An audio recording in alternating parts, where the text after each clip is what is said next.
Première session du comité de pilotage du projet Résilience des écosystèmes et leadership des femmes au Sahel.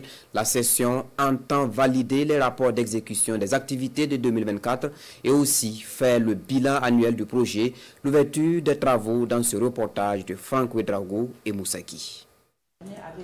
Après 3 années de mise en œuvre, axée sur les changements climatiques et le renforcement du leadership des femmes, les responsables et bénéficiaires du projet réel Résilience des écosystèmes et leadership des femmes au Sahel font ici une halte.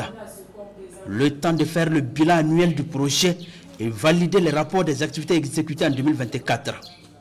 Une première session du comité de pilotage qui se tient à Lumbila dans la région de Oubri pour voir aussi si l'exécution des activités du projet réel tient compte des orientations du gouvernement.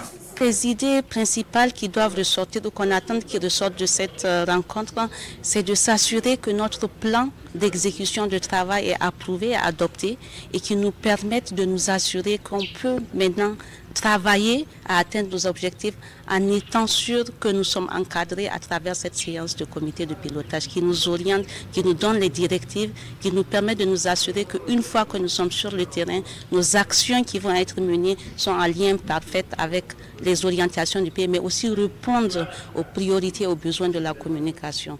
Accompagner les femmes à faire face au changement climatique en vue de leur résilience. Le projet réel démarré en avril 2023 a un taux de réalisation de 65% en 2025. Il est financé à hauteur d'environ 4 milliards 700 millions de francs CFA par le gouvernement canadien. Sur le terrain, sa mise en œuvre est confiée à des structures comme l'UCN, le CIFOR et des services techniques de l'État burkinabé. Le projet réel intervenant dans les régions du Yadga, de Koulsi, du sommet de Liptako, prend fin en 2028.